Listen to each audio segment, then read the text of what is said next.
Tümülüs mü acaba bura? Olma ihtimali yüksek. Ya da gözetleme kulesinde burada kalıyorlardı. Düşman dedi ki ya ben buradan gitmeyeyim, beni gözlüyor. Buradan da bak bakalım, buradan nereden geçeceksin? Tek yol, bak görüyorsun değil mi?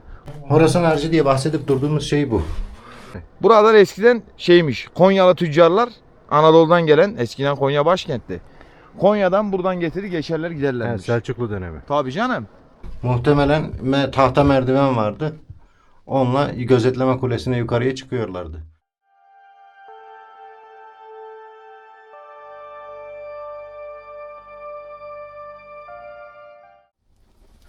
Selamlar arkadaşlar.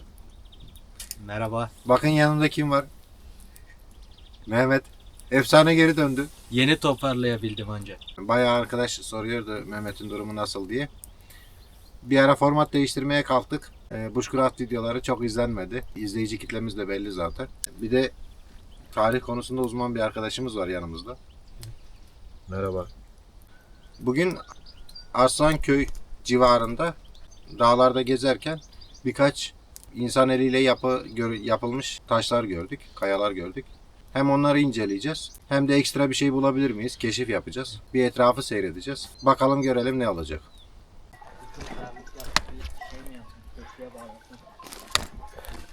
Evet, şimdi şu yukarıda bir nöbet kulesi gibi bir kısmı kalmış. Alt kısmı. Oranın kale olduğu söyleniyor. Ne kalesiydi Mehmet? Neydi? Kalenin ismi? Asar olması lazım. Asar Kalesi. Arslanköy'e giderken varmadan Asar Kalesi diye. Yani kaleden geriye kalanın sadece şu Ama kaleden ziyade görünen, gözetleme kulesi gibi dediğin. aynen gözetleme kulesi olduğunu tahmin ediyoruz Mehmet'le. Hem oraya bakacağız hem de etrafında yapı olma ihtimali var. Çünkü şöyle bir şey var. Burası rakımı yüksek. Sürekli kar altında kalan bir bölge. Kar altında kalan bölgelerde kaya, insan yapımı kayalar dağılıyor. Kaya kalmıyor. Yani kar olmayan bölgelerde daha çok işte sahile yakın olan yerlerde insan yapımı daha fazla kayalık yapılar var. İnsan eli değmiş. Ama rakım yükseldikçe bu azalıyor. Bunun sebebi de kar altında kalması. Mehmet, sanki şöyle daha mı mantıklı olur? Evet.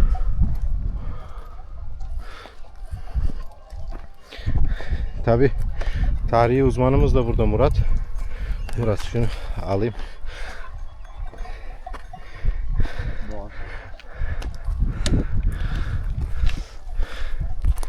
Kendisi tarihçi. Özellikle Roma tarihinde akademik bilgi seviyesi çok yüksek. Keçi yolunu mu takip edelim? Keçi yolu. Patika var burada.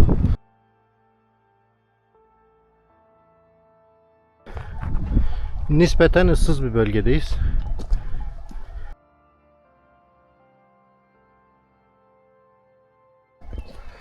Evet, etrafımızdaki manzara da çok güzel arkadaşlar.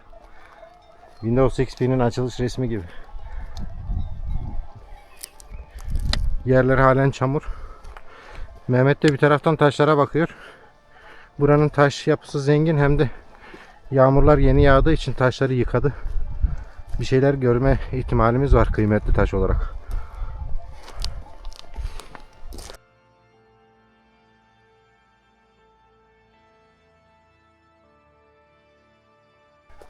Şimdi bir tepeye bakalım. Bir de etrafını dolanacağız. Mermer. Mantar var. Bunlar Yeniyor mu yenmiyor mu? dokunma. Zehirli olanlar dokununca da bazen. Buna bakarız. Google'dan mantarın çeşidine. Yeniyorsa tekrar geliriz ya.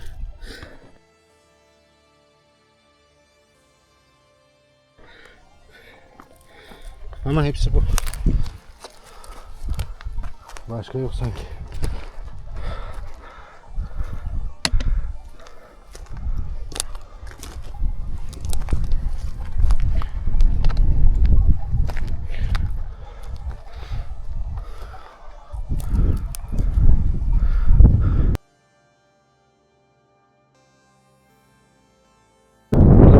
bölgelerde heyelan da olduğu için toprağın kayma riski var. O yüzden biraz tedbirli. Oo, toprağa giriyor. Komple batıyor.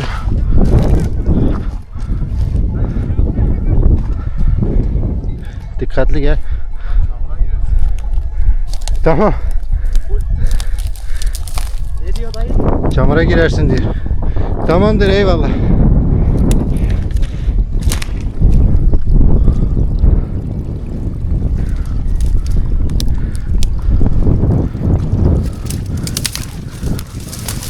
Çamur. Hızlı yürüyün.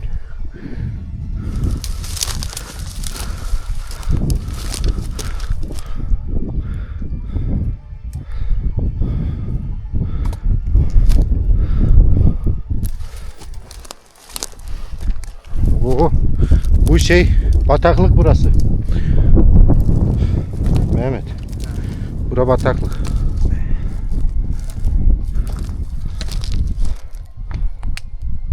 Bak bu hiç aklıma gelmemişti ha. Şuradan hızlıca bir gitmeyi deneyeyim mi? Abi bence hiç şey yapmaz. Ha?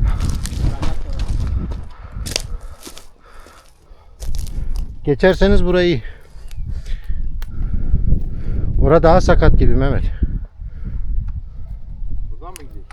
Hızlı gel. Koş. Orada koş. Allah.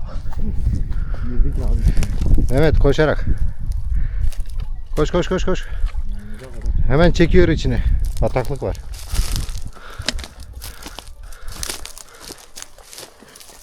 Kertenkele yap. Su mu girdi?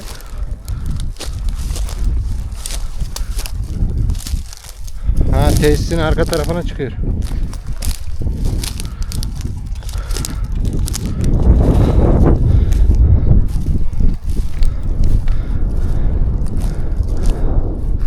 Orada ev mi var?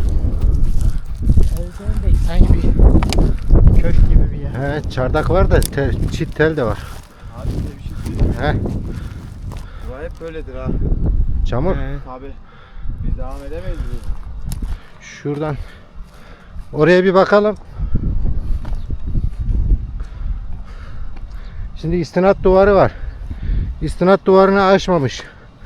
Buradaki akışkanlık bence daha az. Bayağı gömüldük arkadaşlar. Bakın ayakkabılara. Botlarımız hep çamur oldu. Daha bahar yeni başladı. Burada çok heyelan olur. Toprağın kuruması lazım biraz. Şu an tamamen akışkan vaziyette.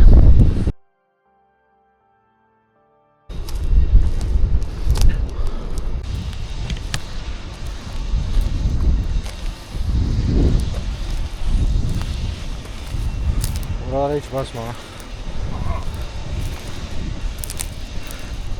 Burada da akmış toprak, çamur. Nereden? O taraftan mı, bu taraftan mı? Abi çift çevirirsen. Çitin yamacından gideriz. İyi bakalım. Tutunacak yer de olur, daha iyi olur.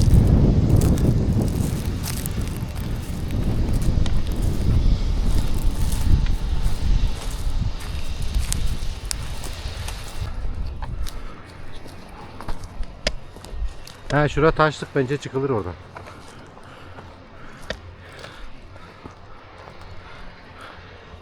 Bir de bura kaya tepesi ya. Yukarı çıktıkça çamurun azalacağını düşünüyorum.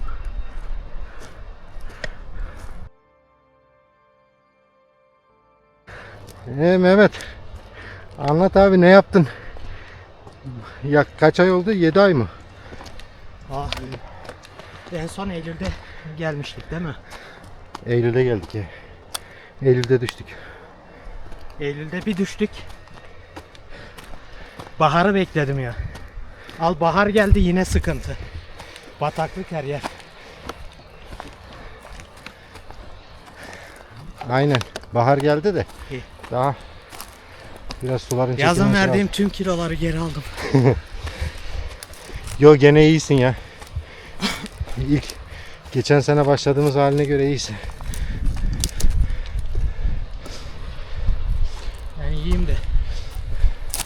Çevrem kötü, bak çevreme. Her yerimi çit sarmış. Çıkamıyorum hiçbir yere. Çit alanın içinde miyiz biz?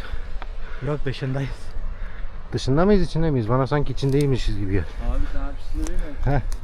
Fabrikanın alanı olabilir bu. Şeyi, Ha. Yok yok. Ha, şu an içindeyiz. Evet. Arkadaşlar buradan geri döneceğiz. Çünkü Ama kale bu tarafta abi, bilginiz olsun. o tarafta da işte döneceğiz abi. Şeyin şuradaki tesisin alanı içinde kalmışız. Çit duvar var. Çiti aşmak çok mümkün görünmüyor.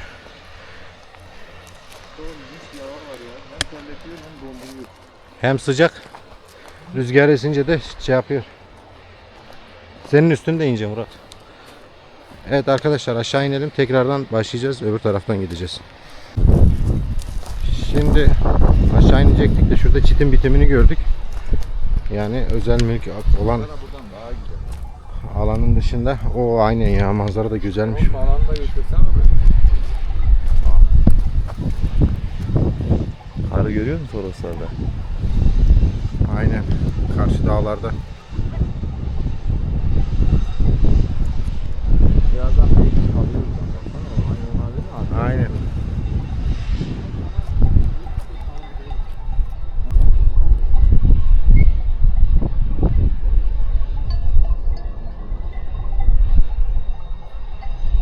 Veysel abi. Bu plandan taraftar değilim çünkü daha önce çok gezdiğimiz için geçmenin zor olacağını da, iniş çıkış süresini de biliyorum. Abi saat daha erken. Saat kaç? Saat 12.30. Ha, hatta çeyrek geçiyor. Bakak istersen. Bir bakalım. Şey olursa ben çıkayım olmazsa ya. Siz takılın burada.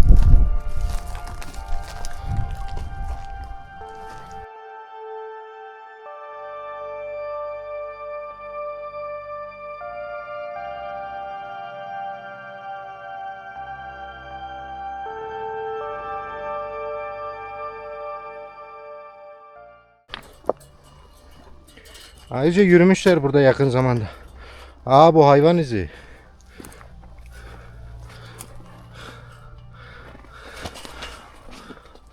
Abi kurt izi olabilir ha bunlar. Bakayım. 3 parmaklı ne var? Domuz var abi. 3 parmaklı. Evet. O zaman domuz. Yok, bakayım, bu domuz ya. Yürüdüğümüz şu an domuz patikası. Yamaçtan yürümüş, kendine yer aramış.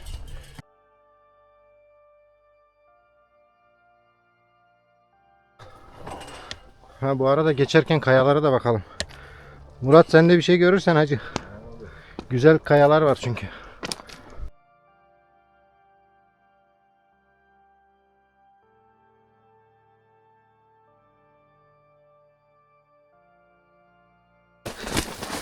Bu arada ses yapa yapa gidin ha. Domuzun üstüne falan denk gelirsek.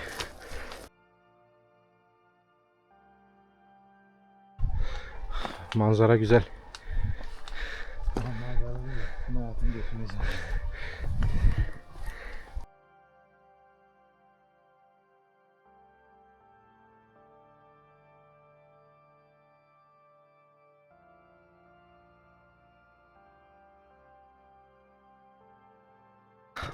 Oo, çok güzel görünüyor.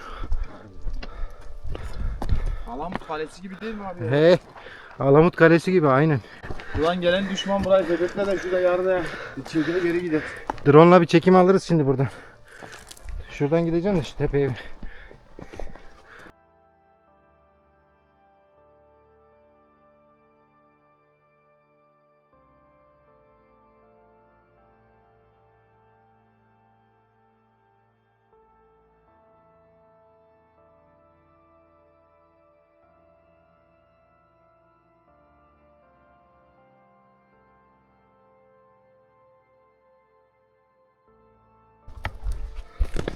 Bu sorunun cevaplarını Bakmadınız mı tarihine? ilerleyen zamanlarda öğreneceğiz. Sen kaleyi nasıl buldun Mehmet? Yani bildiğin bir yer değildi değil mi? Hayatımızda ilk defa bir burayı. Şeye, meşeye dikkat. Batıyor. Nasıl bak? Şimdi şu aradan mı dalalım ya çitin yamacından mı gidelim? He? Aradan mı dalalım çitin yamacından mı gidelim? Bilmiyorum ki abi. Mehmet, sen de fikir ver. Bir bak. Verdiğimiz fikir 5 metrelik oluyor ki. He? Daha sonra ne beklediğini bilmiyorum. O zaman bir hafiften bakalım şöyle. Ya açıklık arıyorum ben.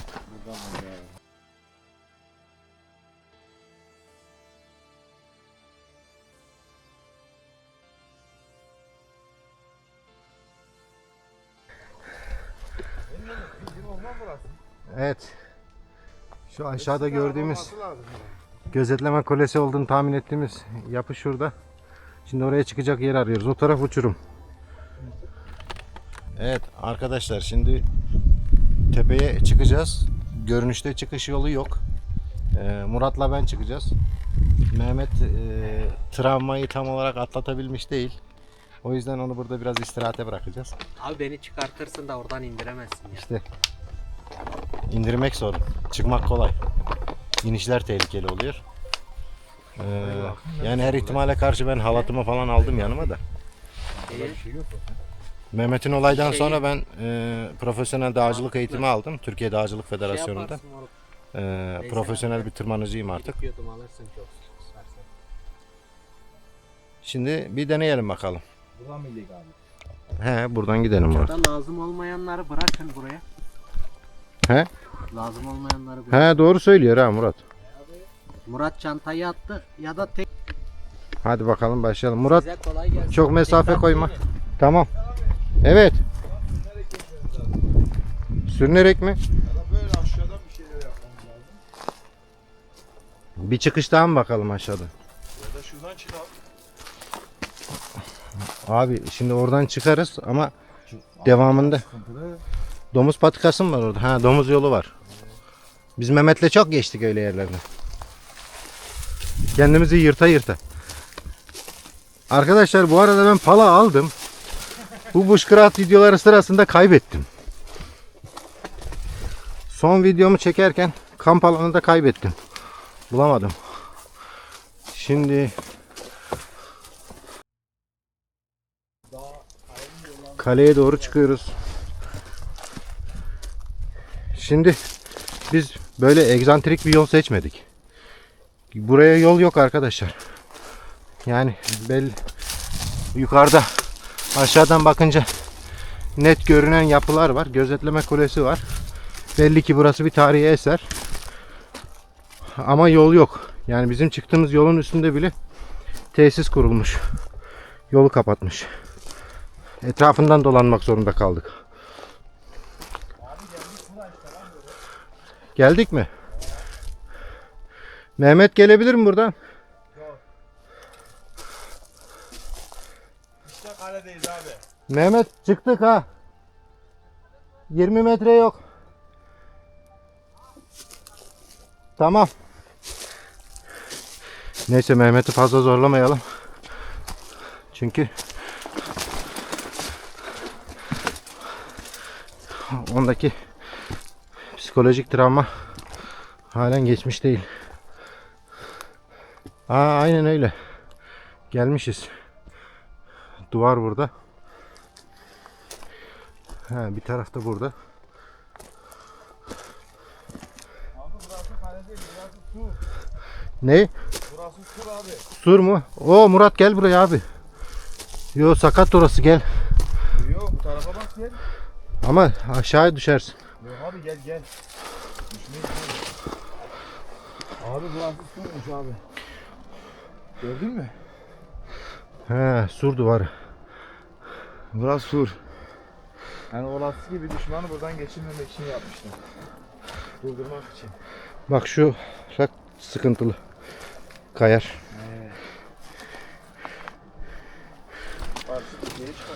Dikkat et ha Murat ha. Evet. Bence tek bir duvar yapmazlar buraya.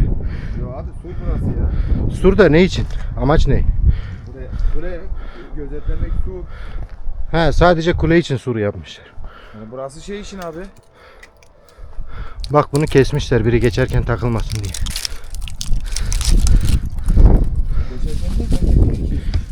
Yok yok kesmiş. Testereyle kesmiş. Orada ne var?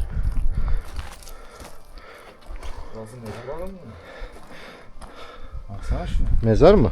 Gibi var. Tarihi uzmanı. Aa, tümülüs mü acaba bura? Olma ihtimali yüksek. Ya da gözetleme kulesinde burada kalıyorlardı. Şurada harfler yazılı. Ama harfler Osmanlı ters. mı? Yok yok, Grek Yunan alfabesi gibi. Bak yukarıda taş buradan bir şey var. He. Arkadaşlar bakın bu Horasan harcı. Yani beton gibi bir şey bu. Horasan harcı diye bahsedip durduğumuz şey bu. Sıvanmış burası. Yani tümülüs olmaz çünkü üstünde gözetleme kulesi var. Belki mezar olabilir. Ama bence gözetleme kulesinin altındaki barınak. Benim fikrim bu. Uzaktan da alalım tekrar. Tamam abla tamam.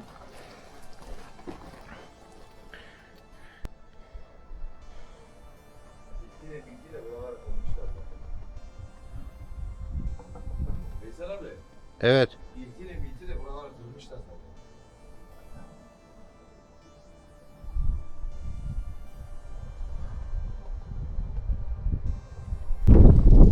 İltiyle kırmışlar mı? Neresi? Abi gel bak. He. Şuraya ilti koymuş gördün mü? Bak buraya. Bak buralara denemişler. Aynen hilti vurmuş. Buralara denemişler. Lan bu duvarın neyini kıracaksın arkadaş? Hilti vurulmuş. Defineciler uğraşmış arkadaşlar. Bakın şurada net hilti deliği bu. Gelmiş onu yapmış bir de üstüne yaptığına bak Allah için. Yazılara bak. Şefik, Bunlar da mefik, başkası. bak. Ya Şefik. Buraya biz geldik. Senden yani bizden başka seni kim görecek ismini buraya yazdın yani? Yani ne yapmaya çalıştın? 1000 yıl sonra Şefik diye bir isim buraya gelmiş mi? O olacak. Nasıl bir adamsın sen Şefik? Bak şuradaki harfler de sanki ters gibi. Yani siyahla yazılmış ya, kömürle falan da yazmış Abi olabilir. burada ateş yapmışlar. Onunla yazmışlar bunu. He. Kömürle. He, olabilir. Bak buralar ne bir iltisi olmuş adam. Hiç düşünmemiş. Ulan ben oraya iltisi olsam kafama düşer mi diye. Yukarıya da çıkış var burada. Buradan çıkıp inmişler zaten. Aynen. Muhtemelen tahta merdiven vardı. Onunla gözetleme kulesine yukarıya çıkıyorlardı. Aynen öyle olmuş. Ama biz şuradan çıkabiliriz. Yıkılmış ya burası. Yalnız abi şu o kadar tehlikeli duruyor ki, bak şu. Abi bu yapı Altında çökmüş. işte tamam, şu anda mesela şunun üstüne yüklense bunun kopup kırılma ihtimali çok yüksek. Denmeyeceğiz abi.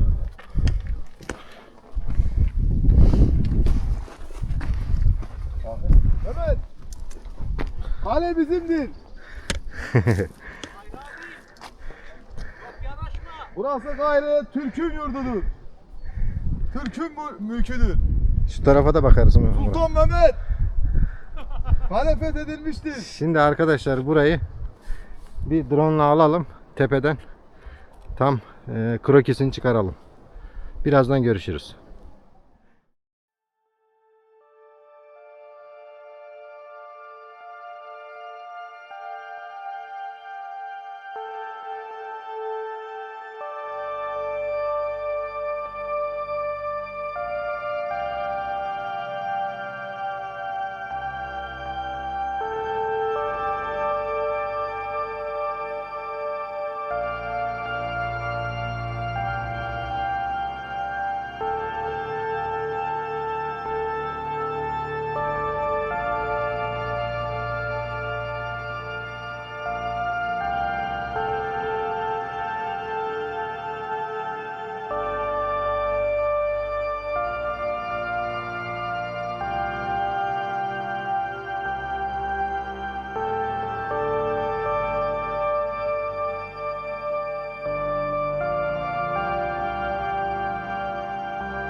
Burayı görüyorsun değil mi stratejik konumunu? Evet. Aşağı taraftan gelen, Konya'dan gelecek yol.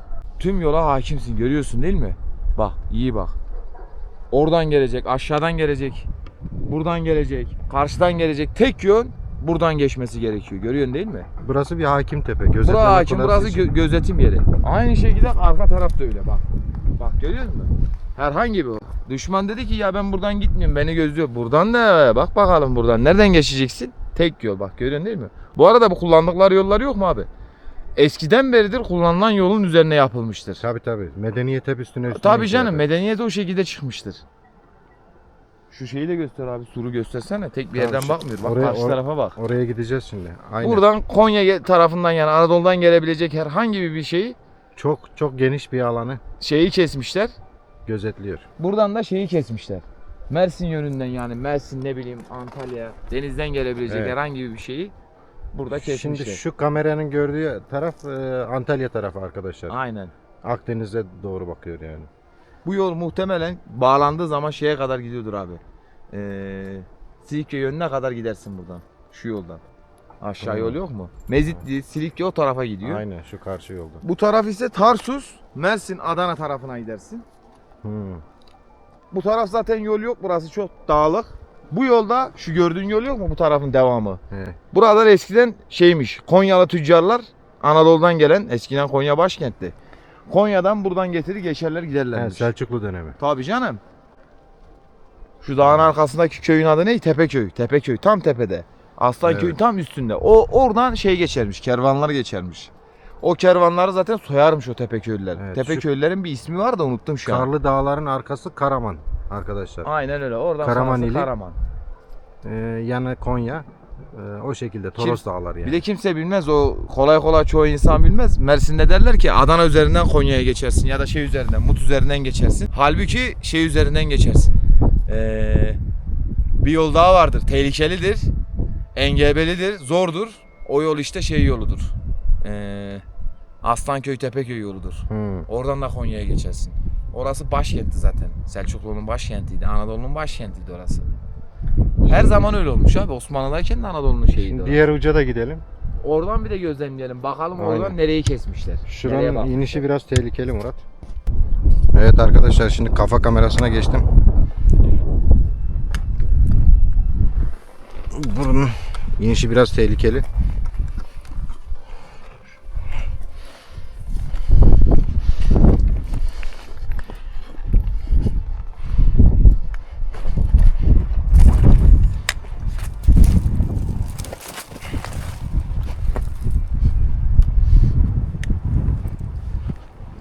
Yani buraya çıkmak da tehlikeli aslında. Turizme açılsa belki güvenlik önlemleri de alınır da. He? Şu an çekiyor. Kamera alıyor şu an. Niye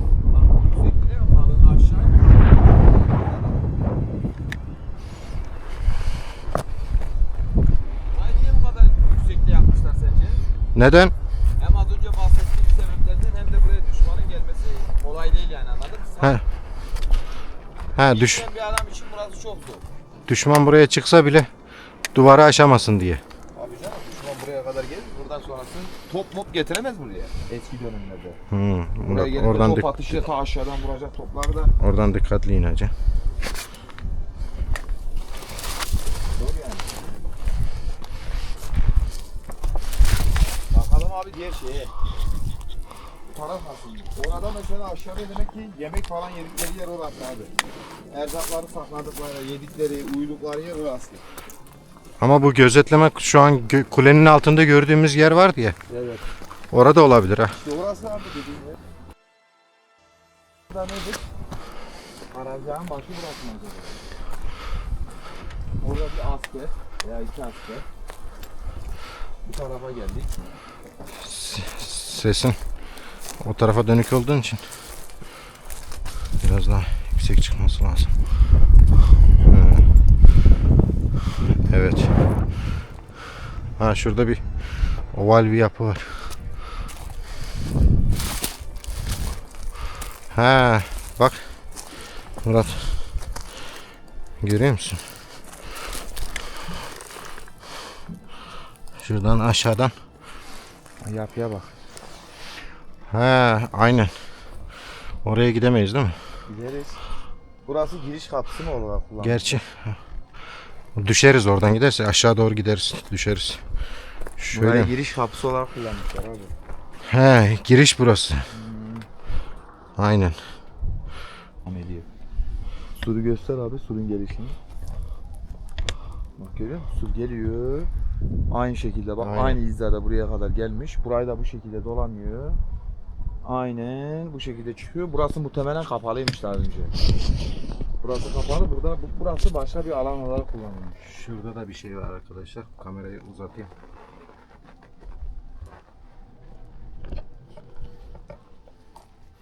Şuraya bir bakalım.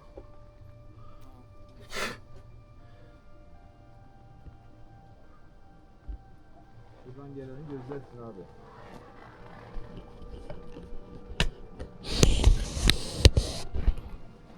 He. Aynen cam gibi değil mi? Sana bir şey söyleyeyim, buranın girişinin burası olması o kadar muhtemel ki şuraya bir bak. Hiçbir şekilde burası şey olmamış bak, ne ağaç çıkmış ne şey, hep buradan giriş çıkış olduğu için. Bak yol orası, buradan geliyorsun, buradan çıkıyorsun. Şu fabrikayı yok say, gördün mü?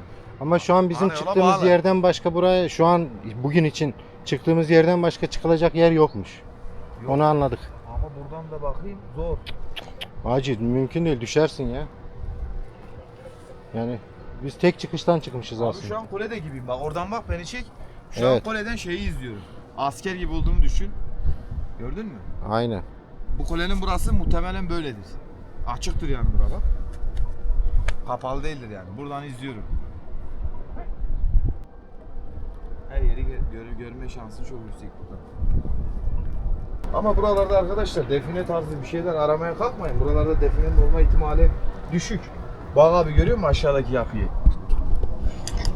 Aşağıdaki yapı şey değil yani, ha burası şey çökmüş tamam ama bak aşağıda da bir yapı var. Buradan giriş çıkış var. Muhtemelen oralarda depo olarak kullanılmış. Erzak deposu.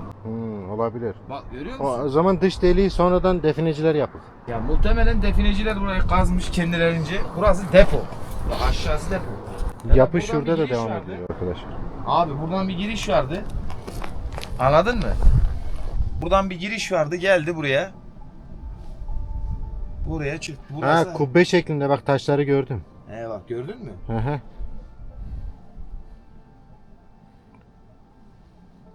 Aynen. Şuraya da bakalım. Nereye? Şuraya. Bakalım. Çünkü yapı devam ediyor orada. Yıkılmış ama alt temel taşları var. Başka bir şey yapılmış.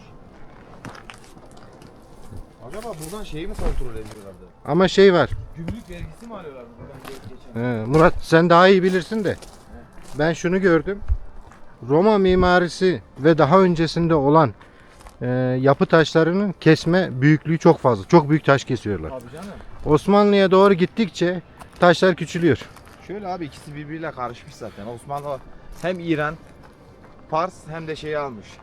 Bizans'ın şeyini, Roma'nın şeyini almış. Bana sanki şey gibi geliyor. Roma dönemi yapının sağlamlığına daha çok önem veriyormuş gibi geliyor. Abi canım, Roma'nın yaptığı şeyler ki Osmanlı da önem veriyor. O ayrı bir şey.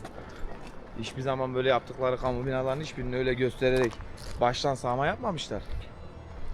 Romalılar Roma betonu kullanıyordu. Hı. Osmanlılar Horasan harcı kullanıyordu. Bak şu oyuk. Bu şey ya. Mezar işareti. Yani definelicilerde gördüğüm mezar işareti bu. Burada oda mezar da vardır. Olabilir. Şuradaki kayalar da çok uygun. İçine bir şey oyup yapmak için.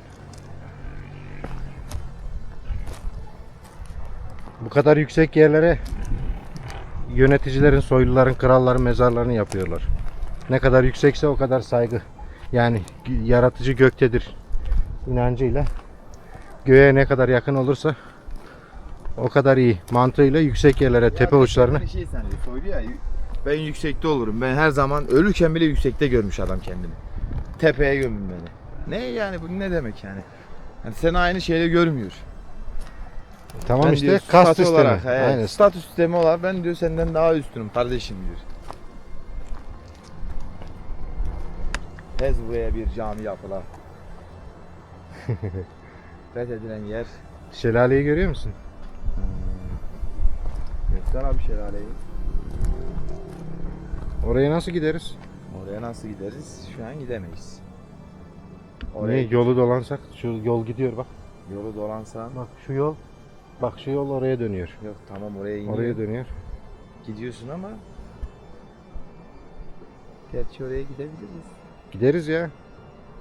Gideriz abi, giremeyiz. Hiçbir şey yaramaz. Hmm. Girebilsek çok iyi olur ama Yaklaşacak yer yok oraya. Ama aşağısı dere muhtemelen. Hmm. Nasıl bir şey ya? Plato gibi aynı baksana. Oha plato. Her şey var. Burası işte Toroslar çok şey ya. Çok ilginç bir arazi yapısına sahip. Çok ilginç bir tarihe Kartala sahip. bak Kartala. Şuna baksana, şu an 4 mevsimi yaşıyoruz. Bak karşı tarafta şey var, kar var. Şurada bir yerde yağmur yağıyor. Burada güneş açmış. Aynen İşte öyle. burası Torosların şeyi kardeşim. Toroslar böyle bir yer. İşte yörük çadırları hala Toroslarda devam ediyor arkadaşlar. Yörük çadırları mevcut. Aynen keçi sürüsü de karşıdan bakıp gidiyor. Bak orada az Biraz önce gösterdiğimiz. bizim olduğumuz yerdeydi. Yalnız burası şey olarak kullanılmamış abi. Bir yapı olarak kullanıldığını düşünmüyorum. Buranın altında mezar olabilir. Buraya belki şey gibi kullanmışlardır da yıkılmış diyeceğim de biz tur şeyi göremedim. Hani Tam oyuyor işte kayanın içine. Bak Yo, orada işareti demiyorum, de var. mezarlık için demiyorum. Buraya herhangi bir yapı yapılmamış gibi geliyor. Düz kayaların oluşturduğu bir yapı. Belki de yapıldı, yıkıldı. Ama yıkılma izi de yok. Profesyonel bir ekip getirip bakmak lazım buraya. Hani böyle üstün körü bir şey diyemeyiz. Sonucunda buraya sürekli kar, yağmur, rüzgar yani yok etmiştir. Ama şunu biliyorum ki buraya buradan çıkış mümkünatı Abi yok şuradan. Yok. Bir yapıştırdın mı ta aşağı kadar en az 500 metre şurada hiç durmadan gidersin. Buranın Parça tek parça girişi olursun. var burası abi. Bu yol. Hatta bizim çıktığımız yer abi. Ha işte bu yol işte He. abi. Başka bir yoldan çıkamazsın buraya. Yani buradan bile tehlikeli. Yani çok tehlikeli. Aynen. Bir yere kadar tehlikesi yok ama bir yerden sonra Tamam. çok tehlikeli. Arkadaşlar gelmeyin. Siz gelmiş kadar oldunuz yani şu an yaptığımız çekimlerle. Hiç boş bir yer bırakmadık. Her tarafı gördünüz. Bak küp parçası var görüyor musun? Ne abi? Küp mü? Küp herhalde. Hı, aynen. Küp testi parçası.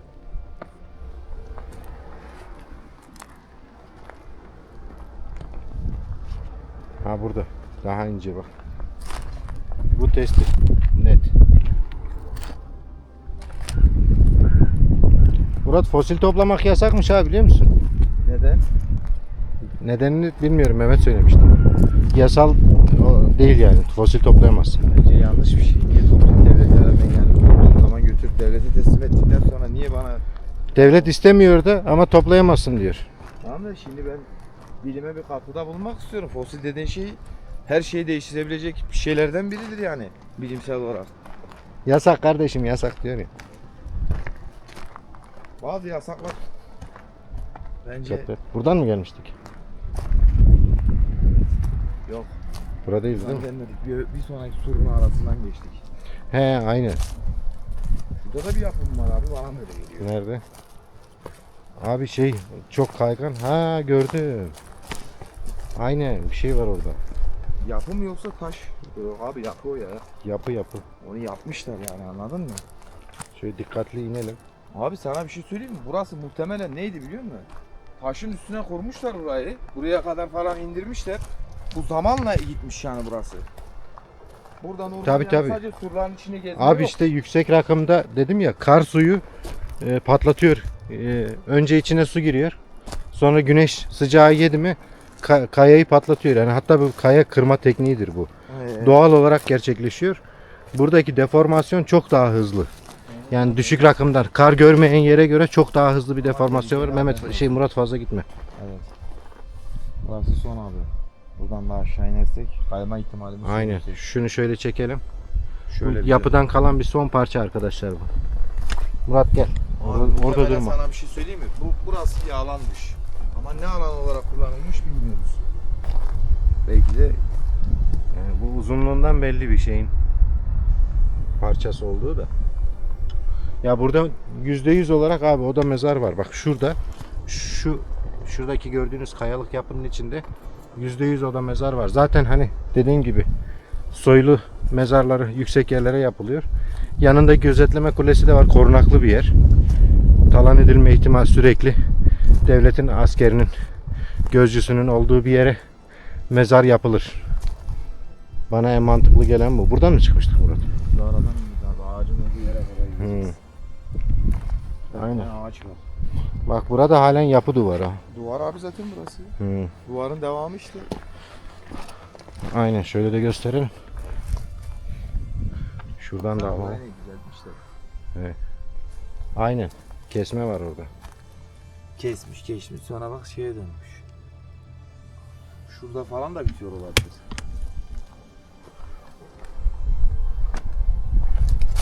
Arkadaşlar videoyu hızlandırma yapmayacağım. Mümkün mertebe her tarafı görün. Siz isterseniz hızlandırıp izleyin. Aynen abi su devam ediyor zaten. Buradan geldik. Daha yeni geldik. Aynen, aynen. Burası. Oradan geldik. Buradan indik işte geldik. Biz ortasından girmişiz. Ha buradan geldik. Geldiğimiz yön burası. Buradan çıktık biz. Geliyoruz.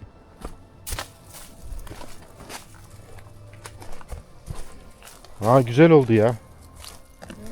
Güzel oldu dedim. Şimdi inelim arkadaşlar. İnerken de kayıtta olacağım. Arada gözünüze çarpan bir şey olursa, bizim fark etmediğimiz, sizin gördüğünüz şeyler olursa yorumlarda yazabilirsiniz arkadaşlar. Çok güzel etkileşim oluyor yorumlarda. Karşılıklı sohbet ediyoruz. Tarihçimiz de burada, ona da sorabilirsiniz. Yorumlara o da cevap verir.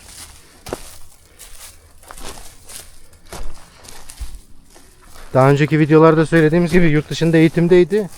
Geldi ama Mehmet kaza yapınca üçümüz bir arada çıkamadık bir türlü. Ancak şimdiye nasip oldu. Burada eğilmen lazım ha. Murat, oradan mı geldik? Ne abi? Buradan gelmedik. Şu yana doğru gideceksin ha. Tamam böyle işte abi. Oradan mı geldik? Şuraya da çekelim. Dikkat et de abi, kayma.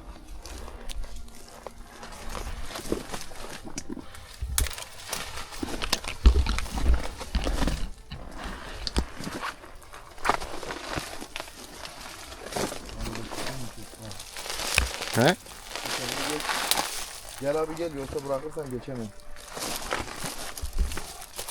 He. Gördüm. Tamam, sen bırak. Sen bırak. Tek yere şöyle orayla başka bir abi. Bak şurada düz Ama buradan kayalar var. Oradan mı geldik? Buradan gelmişiz abi, yol böyle. He, aynen. Abi buraya çıkılabilecek tek yol burası, biliyor musun? Yani Bu kadar atla gelmişlerdi, bir yerden sonra yürüyerek. fark etmeden biz yapabileceğimiz en doğru yoldan geldik. Arkadaşlar, tesisin yanındaki çit duvarlarını aşıp öbür taraftan dolanmak zorunda kaldık. Yani buraya geliş yolu yok. Eğer olur ki gelecek olursanız buraya, o tesisin oranın dışından bir yerden gelirseniz kesinlikle düşersiniz. He? Kedi şey yolu, o zaman şuradan gelmiş çıkmışız. Tamam. Doğru. He. Aynen, domuz yolu. Dur. Hacı, sen kendini boşuna sıkıntıya soktun ha. Geç. Eğilmene gerek yoktu. Bir tane dal. Tamam işte yeter bak, burası yol. He. Ama tutturacak yerimiz yok, haberin olsun. Tam Murat Yeter'den dönüyor. Mehmet, çok zor değildi ha. Yani inişi de tehlikeli değil bak. Tamam da tutunacak yer çok, yani dikkatli olan adam düşmez buradan. Olur öyle şeyler arada ya. Yalnız şöyle bir şey var Mehmet. Buranın dışında nereden çıkarsan çık mutlaka aşağı düşersin abi. Allah Allah. Seni tutacak hiçbir şey yok. Sadece buradan çıkarsın. Yani biz başka yerden gelseydik çıkamayacaktık. Neyse ya, iyi oldu. İyi ter attık ha. İyi terledik bugün. Emek verdik. Aynen. Evet Mehmet, izleyicilerimiz senin sohbetini özledi abi ya. Anlat biraz. Abi neyini anlatayım ya? Artık ben şehir insanı olduğumu anladım. O kazadan sonra. Ama getirdik seni. İte kaka zorlaya getirdik. Ay, şuraya kadar doğa insanıyım. Arkadaşlar, Buradan yukarısında doğa insanı Mehmet'i falan direkt değilim. evinden aldık. Gelmeme ihtimaline karşı. Beni bağlayıp Aynen. getirdiler. Hatta yağmur yağacak falan dedi. Gelmemek için de biraz uğraştı. Abi bakmadın mı hava durumuna? Saat 8'den akşam 4'e kadar falan yağmurluydu. Halen yağabilir. Zaten şu an görünüyor. Neyse Toros geri kalanını artık YouTube Altın Toprak kanalından izleriz. Aynen. Yorumlara bekliyoruz arkadaşlar. Kapanışı çekelim. Ay kapanışı İnşallah jandarma ve itfaiye teşekkürle bitirdiğimiz bir kapanış olmaz bu. Yok olmaz. Abi diyecek kelime biz geldik siz gelmeyin. Bayağı Biz sizin tehlikeli için arkadaşlar. geldik. Gördük. Şimdi de Kaleyi gidiyoruz. fethettik. Geri gidiyoruz. Bir dahaki videoda da görüşmek üzere.